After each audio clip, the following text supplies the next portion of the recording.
ሰላም ጤና ይስጥልን ክቡራትና ክቡራን ተመልካቾቻችን ከናሁ ቴሌቪዥን እንደወትሮ ሁሉ የአክብሮት ሰላምታችንን እያቀረብን የዛሬ ዕለት አርብ ሐምሌ 10 2018 ዓ.ም የተለያዩ የሀገር ቤትና የባህር ማዶ ስፖርታዊ መረጃዎች ወደ እናንተ የሚደርሱበት ጊዜው አሁን ነው። እስከ መረጃዎቻችን ፍጻሜ ድረስ አብራችሁ እንድትቆዩ የምንጋብዛችሁ የመረጃዎቹ አዘጋጅና አቅራቢ ገዛኸኝ ዱላ፣ የካሜራ ባለሙያችን ጋሻው ዳኛው ከኛ ጋር ቆይታ ያደርጋል። አብራችሁ ነው። ወደ ቀዳሚው መረጃችን ስናልፍ የዓለም እግር ኳስ ዋንጫ የውድድር መድረክ የተመለከተውን መረጃ ነው ቀዳሚ የምናደርገው። 23ኛው የዓለም እግር ኳስ ዋንጫ የውድድር መድረክ ከነገ በስቲያ ዕለተ እሁድ ምሽት በኢትዮጵያ ሰዓት አቆጣጠር ምሽት 4 ሰዓት ላይ ፍጻሜውን ያገኛል። ከዛ በፊት ደግሞ የደረጃ ጨዋታ ይከናወናል። ነገ እኩለ ሌሊት በኢትዮጵያ ሰዓት አቆጣጠር 6 ሰዓት ላይ የሚከናወነው የሁለቱን የአውሮፓ ሀገራት የፈረንሳይና የእንግሊዝ ብሔራዊ ቡድን የትኛው አገር የናስ ሜዳሊያውን ያጠልቃል፣ ሶስተኝነት ደረጃንም ይዞ ያጠናቅቃል የሚለው ጥያቄ የሚመልስ ነው የሚሆነው። ፊፋ እንግዲህ የፍጻሜውን ጨዋታ የትኛው ዳኛ በመሃል ዳኝነት እንደሚመሩት እንደዚሁ ይፋ አድርጓል። በዚህም መሰረት እንግዲህ ስሎቫኒያዊው ዳኛ ስሎቫኮ ቪኒቺች በመሃል ዳኝነት ይመሩታል የሚሉ መረጃዎች እየወጡ ነው የሚገኙት ማለት ነው። እንግዲህ እኚህ ዳኛ በዚሁ የዓለም እግር ኳስ ዋንጫ የውድድር መድረክ ላይ የተለያዩ ጨዋታዎችን በማዳኘት ላይ ነው የሚገኙት ማለት ነው። ምድብ ጨዋታዎች ስንጀምር የብራዚል ከሞሮኮ እንደዚሁም ዮርዳኖስ ከአልጄሪያ እና ሜክሲኮ ከኢኳዶር ያደረጉትን ጨዋታ አከናውነዋል። ይሄ አራተኛ ጨዋታቸው ይሆናል በፍጻሜ ደረጃ ማለት ነው።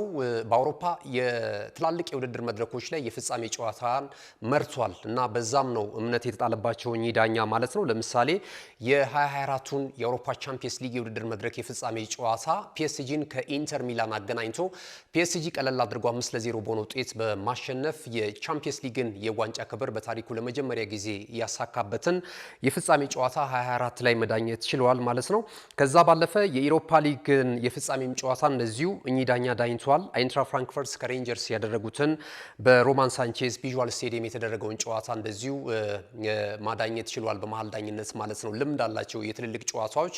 ለዚህም ይመስላል ፊፋ ይህንን ትልቅ ፍልሚያ የፍጻሜ ጨዋታ በአርጀንቲናና በስፔን መካከል የሚደረገውን የፍጻሜ ጨዋታ እንዲያዳኙ እኚህ ዳኛ የተመረጡት ማለት ነው። ዳኛው 46 ዓመታቸው ላይ ይገኛሉ። በቀጣይ የፍጻሜውን ጨዋታ በምን አይነት መልኩ ይመሩታል የሚለው ነገር እንግዲህ በኒውዮርክ ኒው ጀርሲ ስቴዲየም በሚደረገው የፍጻሜ ጨዋታ የምንመለከተው ነው የሚሆነው። በዚሁ እንግዲህ ዕለታዊ ጥያቄያችንን የመጀመሪያውን ጥያቄ ወደ እናንተ እናደርስና ከዛ በኋላ ደግሞ ሌሎች መረጃዎችን የምናስከትል ነው የሚሆነው። ትላንት በነበረን የናሁ ስፖርት የዓለም ዋንጫን የተመለከቱ ጥያቄዎች ላይ አንድ ጥያቄ አድርሰናችሁ ነበረ። በተለይ በግማሽ ፍጻሜው እንግሊዝን ከአርጀንቲና ባገናኘው ተጠባቂውን ጨዋታ ማን ናቸው በመሃል ዳኝነት የዳኙት ዳኛ የሚል እንደዚሁ ጥያቄ አድርሰናችሁ ነበር። የ44 ዓመቱ ኢስማኤል ሄልፋዝ ናቸው ይህንን ጨዋታ በዳኝነት የመሩት ማለት ነው። ስለዚህ ዳኛ የተወሰኑ ነገር እንበልና ጥያቄውን የመለሳችሁ የሞከራችሁትን እንደዚሁ አድማጭ ተመልካቾቻችንን ከፍ እናደርጋለን። ከ2012 ጀምሮ እንግዲህ ኢስማኤል ሄልፋዝ ተወልደው ያደጉት በሞሮኮ ነው። 18 ዓመት ሲሞላቸው ደግሞ ወደ አሜሪካ በማቅናት አሁን ለሚገኙበት ሙያ የበለጠ ሙያቸውን ያዳበሩት በተለያዩ ዓለማት በተለያዩ ውድድሮች ላይ በመገኘት በማዳኘት ነው። በአሜሪካ ሜጀር ሊግ ሶከር ላይ ግን ከ2012 ጀምረው የሊግ ጨዋታዎችን እየዳኙ ነበር። እንደዚሁ ደግሞ ከ2016 ጀምረው ደግሞ በየዕድሜ እርከኑ ፊፋ በበላይነት የሚመራቸውን ኢንተርናሽናል ጨዋታዎችን የብሔራዊ ቡድን ሀገራት ጨዋታዎችን እያዳኙ እንግዲህ አሁን ለሚገኙበት ቁመና በቅተዋል ማለት ነው። ከታዘባችሁት እንግዲህ ኃይል የቀላቀለ ያው ከሜዳው ውጪ ከእግር ኳስ ውጪም ፖለቲካዊ ጉዳይም ያጋራቸው ስለነበረ ጨዋታው በጣም በውጥረት የነገሰ ነበረ። የአርጀንቲናና የእንግሊዝ ብሔራዊ ቡድን ጨዋታ ማለት ነውና ያንን በጣም ግህለት የበዛበትን ጉሽማ የበዛበትን ጨዋታው ሲጀምር ከተመለከት ነው በጣም አደገኛ ፋውሎች ይሰሩበት የነበረ እንቅስቃሴ ነውና ያንን ጨዋታ ማኔጅ ለማድረግ የሄዱበት መንገድ እጅግ በጣም ጥሩ ነው። በእናንተ መልከታ ሀሳባችሁን ልታደርሱን ትችላላችሁ። ነገር ግን እኔ እንደተመለከትኩት እንደኔ ምልከታና የዳኝነት አረዳድ በአጠቃላይ ጨዋታውን በደንብ አንብበውት ለማረጋጋት ጥረት አድርገዋልና በጥሩ ሁኔታ ጨዋታውን የፈጸሙት ይመስለኛል፣ የመሩት ይመስለኛል። እንግዲህ እኚህ ዳኛ ነበሩ። ይህንን ብላችሁ የመለሳችሁ ወይም ኢስማኤል ሄልፋዝ ብላችሁ የመለሳችሁ አድማጭ ተመልካቾቻችን እጅግ በጣም ልክ ናችሁ። ዳንኤል ገብርኤል እንግዲህ ዳንኤል ገብሬ የዞትር ተመልካቻችን ነው። በጣም እናመሰግናለን። አሜሪካዊ ዳኛ ኢስማኤል አልቪዝ ናቸው ብሎ መልሷል በትክክል። እንደዚሁ የጂጂጋው ተመልካቻችን መሃድ አህመድ ከጂጂጋ ነው። በ2022 የዓለም እግር ኳስ ዋንጫ የውድድር መድረክ ላይ እኚህ ዳኛ ዳኝቷል። እንደውም ማስታወሳቸው የካሜሮንና የብራዚል ብሔራዊ ቡድን ያደረጉትን ጨዋታ እንደውም የካሜሮኑ የፊት መስመር አጥቂ ጎል ካስቆጠረ በኋላ እንደዚሁ ማሊያውን ማውለቁን ተከትሎ በሁለት ቢጫ ካርድ በቀይ ካርድ ከሜዳ አስወጥተውት ነበርና የኳታሩ የ22 የዓለም ዋንጫ ላይ ነው ትዝ የሚሉኝ እኚህ ዳኛ የሚል ሐሳቡን ገልጾልናል። ከዛ ባለፈ ናቲ በላቸው በትክክል መልሱን መልሶታል። ሃና ኢስማኤል ኤልፋዝ ናቸው ብላለች። ዳምጠው ገረመው ሐሳቡን ገልጾልናል። የዞትር ተመልካቻችን ሻውል ዳኜ ደግሞ የዘንድሮን የዓለም እግር ኳስ ዋንጫ የውድድር መድረክ የዋንጫ ክብር ወዴትኛው ሀገር እንደሚያመራ አሁን ግልጽ ነው። አርጀንቲና ብሔራዊ ቡድን ይህንን ዋንጫ የማሳካት አቅምና ብቃት ላይ ይገኛል የሚል አስተያየት ሰጥተውናል። አቶ ሻውሌ ዳኜ በጣም እናመሰግናለን። ጉታ ኡሪሳ የሞሮኮ ነው ትውልዳቸው፣ አሜሪካዊ ናቸው ዳኛው የሚል ሐሳብ ገልጿል። በጣም ትክክል። ብዙነ ወንጂ እንደዚሁ ትክክለኛ የዳኛውን ስም ገልጾልናል። ብሩክ ታደሰ፣ ሞላ ዋለ፣ ሌንጮ አለሙ በተመሳሳይ በትክክል መልሱን የመለሱ አድማጭ ተመልካቾቻችን ናቸው። ትዕግስት ጌታቸው ኔቨር ጊቭ አፕ አርሰናል ሁሌም ከፊት ይቀድማል የሚል አስተያየቷን ሰጥታለችና የአርሰናል ደጋፊ ትመስለኛለች። ትዕግስት ለተሳትፎ በጣም እናመሰግናለን። አብርሃም አበራ 23ኛው የዓለም እግር ኳስ ዋንጫ የውድድር መድረክ አይባልም ብሏል። ስንተኛው ልንለው እንችላለን? 23ኛው ነው እንግዲህ የዓለም እግር ኳስ ዋንጫ የውድድር መድረክ እየተከናወነ የሚገኘው። ሌላ ደግሞ አንተ የምትጠቁመን ስያሜ ካለ እንደዚሁ እንገልጻለን። ግን ለተሳትፎ እጅግ በጣም እናመሰግናለን አብርሃም አበራ። አስናቀ ይመር የአርጀንቲናና የእንግሊዝ ብሔራዊ ቡድን ጨዋታ የመሩት እንግዲህ ሁልጊዜም ፈገግታ ከፊታቸው የማይታይባቸው ዳኛ ኢስማኤል ኤልቫዝ ናቸው ኮስታራው በሚል ገልጿቸዋል። ሳኒ ኡመር ኢስማኤል ኤልቫዝ ነው ብሎናል። ናቲ ፍጹም እንደዚሁ በትክክል መልሱን ካደረሱን አድማጭ ተመልካቾቻችን መካከል ይጠቀሳል። ዘሪሁን አበበ በተመሳሳይ እንደዚሁ መልሱን በትክክል አግኝቶታል። ኒው በርታለን፣ እጅግ በጣም ጥሩ መረጃዎች ነው እያቀረባችሁልን የምትገኙት የሚል አስተያየት ሰጥቶናል። ፓማ ባይ የዞትር ተመልካቻችን አድማጫችን ናቸው። በጣም እናመሰግናቸዋለን ሁላችሁም። የዛሬውን ጥያቄ ደግሞ ወደ እናንተ እናደርስና የሌሎች መረጃዎቻችንን ወደ እናንተ እናደርሳለን። ከዛ በፊት ግን መልእክቶች አሉ፣ እነሱን ተከታትለን እንመለስ። እነሆ የምስራች!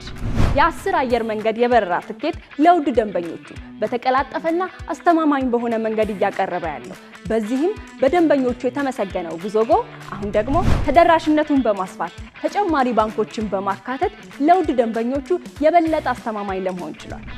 የጉዞጎን አፕሊኬሽን ከአፕ ስቶር ወይም ከፕላይ ስቶር በማውረድ የመነሻና የመድረሻ ከተማዎትን መርጠው ዋጋ አወዳድረው የሀገር ውስጥም ሆነ ዓለም አቀፍ በረራ ማድረግ ካሰቡ የበረራ ትኬቶን ክፍያ በአቅራቢያው በሚገኙ ባንኮች አንድም በአካል በመሄድ ወይም በኦንላይን የክፍያ አማራጮች ክፍያዎትን በመፈጸም የበረራ ትኬቶን በእጅ ያስገቡ።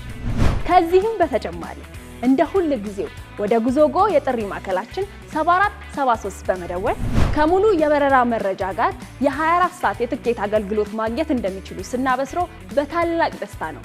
ለበረራዎ ጉዞጎ።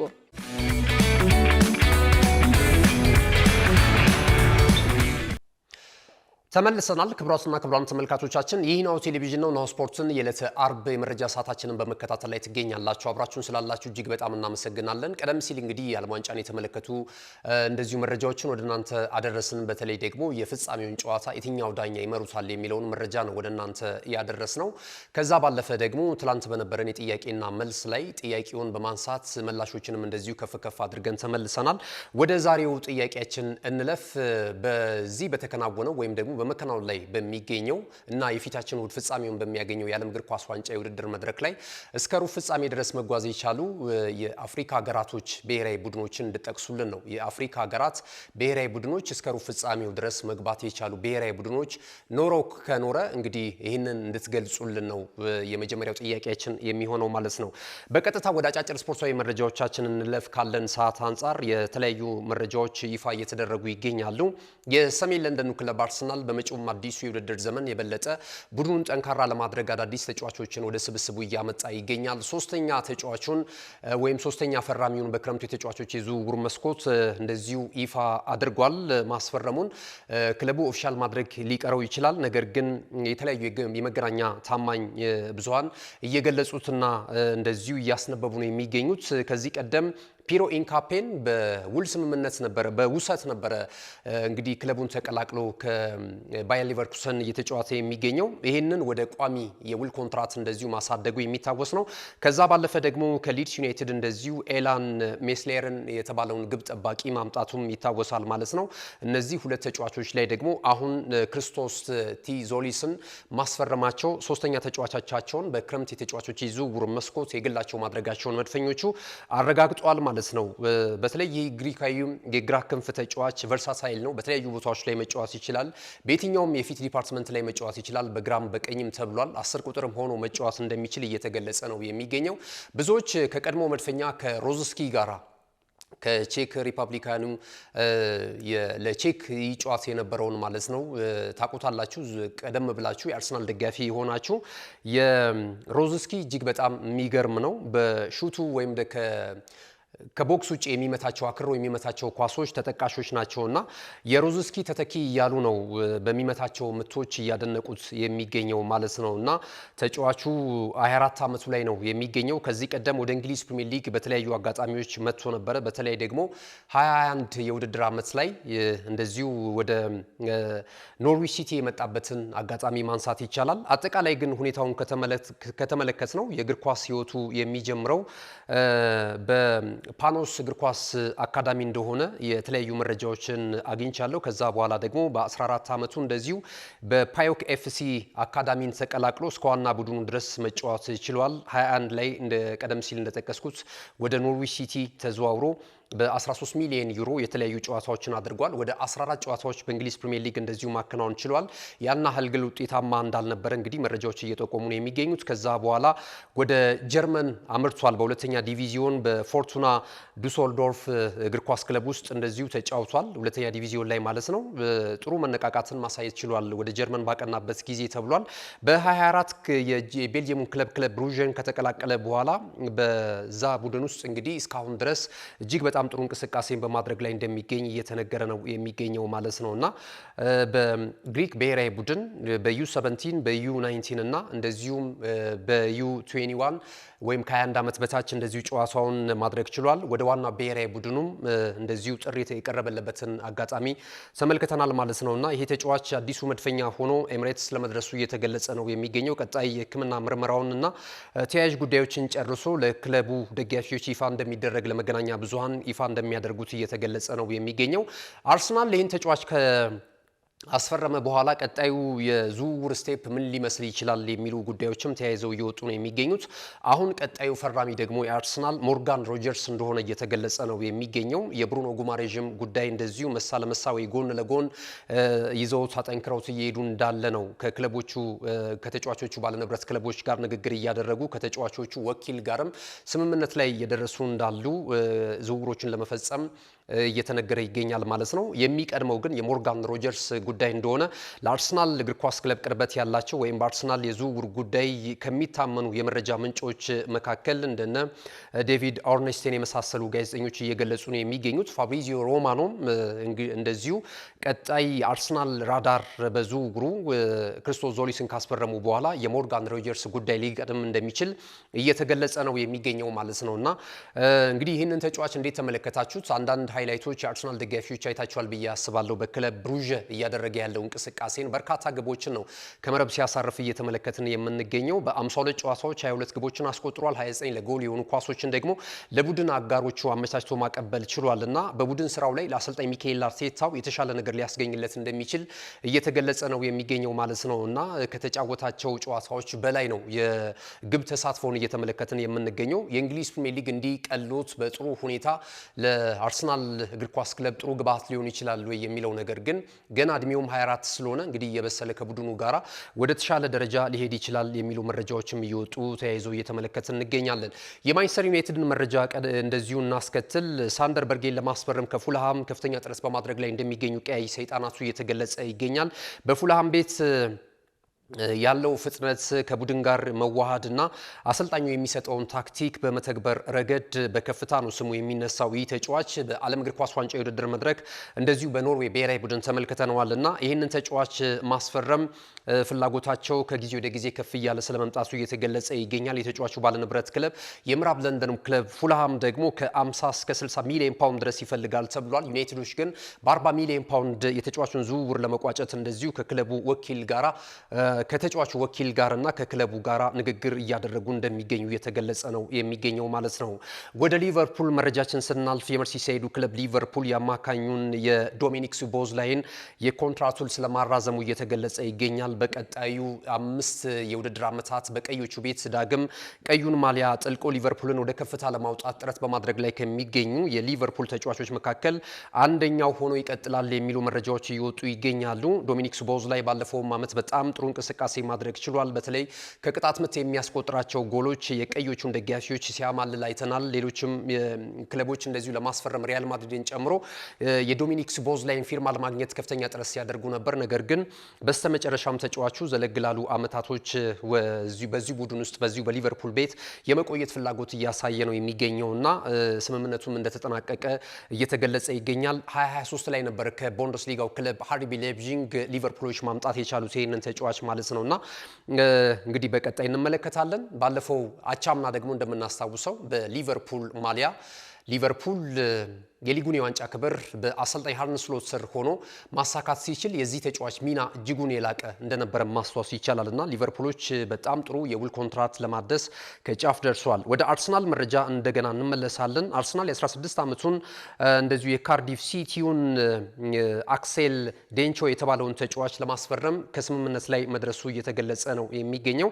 ይህ ተጫዋች ገና 16 ዓመቱ ነው። ታላላቅ ክለቦች እንደ ሪያል ማድሪድ እንደዚሁም ደግሞ የጣሊያኑ ክለብ ዩቬንቱስ ጨምሮ ፒኤስጂ ለማስፈረም ፍላጎት ነበራቸው ተብሏል። የፕሪሚየር ሊጎችም ተጨማሪ ክለቦች ከተጫዋቹ ጋር ስማቸው ሲያያዝ እንደነበር ይታወሳል። ነገር ግን በስተመጨረሻም አርሰናል የዚህን ዝውውር ሁኔታ ለመጨረስ ተቃርቧል የሚሉ መረጃዎች አሁን በርከት ብለው እየተመለከትን እንገኛለን። አክሴል ዶንቼው እንግዲህ በቀጣይ ይህ ዝውውር ተሳክቶ የሚጠናቀቅ ከሆነ ወደ አካዳሚው ተጫዋቾች ይቀላቅለዋል ተብሏል። አንድሪያ ቤርታም ይሁን የቡድኑ አሰልጣኝ ሚካኤል አርቴታ ማለት ነው እዛ ውስጥ እየበሰለ ከአዳዲስ ተጫዋቾቹ ጋር በቀጣይ ደግሞ ወደ ዋና ቡድኑና ከ21 ዓመት በታች ደግሞ የእንግሊዝ ፕሪሚየር ሊግ ላይ የሚሳተፈውን ቡድን ተቀላቅሎ ራሱን ያሳድጋል የሚሉ መረጃዎች እየወጡ ነው የሚገኙት። እንግዲህ በካርዲፍ ሲቲ በእድሜ ትንሹ ተጫዋች ሆኖ ከዚህ ቀደም ታሪክ መስራቱ ታወስ ነው ይሄ ተጫዋች ማለት ነው። ወደ ዩናይትድ መረጃ እንደገና እንመለሳለን። ማንቸስተር ዩናይትድ እና ኒውካስል ዩናይትድን በጋራ እያፋለመ የሚገኝ አንድ የዝውውር ጨረታ እንደዚሁ ከፍ ብሎ እየተሰማ ይገኛል። ኡጎ ላርሰንን ለማስፈረም ፍላጎት አላቸው ተብሏል። እነዚህ ሁለት ቡድኖች የእንግሊዝ ፕሪሚየር ሊግ ክለቦች ማለት ነው። ዩናይትድም ዌስትሃም ዩናይትድ ኒውካስል ዩናይትድም አጥብቀው እየፈለጉት ነው የሚገኙትና ቀጣይ መዳረሻው የት ሊሆን ይችላል የሚለው ነገር የሚጠበቅ ነው የሚሆነው። የመጨረሻው መረጃችን የሚሆነው የሞሐመድ ሳላ ነው። ሞሐመድ ሳላ ወደ ቱርኩ ክለብ ቤሺክታሽ ለማምራት እንደዚሁ ንግግር ስለመጀመሩ እየተገለጸ ይገኛል። ነገር ግን አመታዊ ክፍያው በጣም ከፍተኛ ነው ተብሏል። ወደ 15 ሚሊዮን ዩሮ ነው በአመት እየጠየቃቸው የሚገኘው ማለት ነው። ተጫዋቹ እንግዲህ በተጠናቀቀው የውድድር አመት መጨረሻ ከሊቨርፑል ጋር ያለው የውል ኮንትራት በስምምነት መጠናቀቁ የሚታወስ ነውና ፍሪ ኤጀንት ነው። ስለዚህ በማንኛውም ሰዓት ለፈለገው ክለብ ለመረጠው ክለብ ፊርማውን ማኖር ይችላልና ሌሎች የፕሪሚየር ሊግ ክለቦችም በጣም አጥብቀው እየፈለጉት ነው የሚገኙት። ቼልሲ ጋር ስሙ ይያያዛል በጣም በስሱ ማለት ነው። ያ ይሆናል ዳግም ወደ ቼልሲ ይመለሳሉ። ከዚህ ቀደም በቼልሲ ቤት ማሳለፉ የሚታወስ ነው። ወደዛ ይሄዳሉ የሚለው ነገር ይጠበቃል። ከዛ ባለፈ አስተን ቪላም እንደዚሁ የተጫዋቹ ፈላጊ ሆኖ እየተመለከት ነው እንገኛለን ማለት ነው። ወደ ዛሬ የመጨረሻው ጥያቄያችን ስናልፍ በመከናወን ላይ በሚገኘው የዓለም እግር ኳስ ዋንጫ የውድድር መድረክ ላይ የመጀመሪያውን ጎል ያስቆጠረው የሜክሲኮ ብሔራዊ ቡድን ተጫዋች ማን ነው የሚል ነው። እንግዲህ ጨዋታው እንደምታስታውሱት ሜክሲኮ ከደቡብ አፍሪካ ጋር ነበር የመክፈቻውን ጨዋታ ያከናወነችው ማለት ነው። ይህንን ጨዋታ የትኛው ተጫዋች ነው ቀድሞ ጎል ማስቆጠር የቻለው? የዓለም ዋንጫው መክፈቻ ነው፣ የብሔራዊ ቡድኑም ጨዋታ መክፈቻ ነበርና የዚህን ተጫዋች ስም ታደርሱናላችሁ። የዛሬ መረጃ ሰዓታችን እዚህ ላይ ይጠናቀቃል። ክቡራትና ክቡራን ተመልካቾቻችን እጅግ በጣም እናመሰግናለን ለሰጣችሁን ጊዜ። መረጃዎችን ወደ እናንተ በማድረስ ገዛይ እንዱላ እንደዚሁም ደግሞ የካሜራ ባለሙያችን ጋሻው ዳኛውና ብሩክ ጌታቸው ከኛ ጋር ቆይታ አድርጓል። ተወዳጅ ነው ቴሌቪዥን በቀጣይነትም ወደ እናንተ ይደርሳሉ። መልካም ጊዜ ይሁንላችሁ።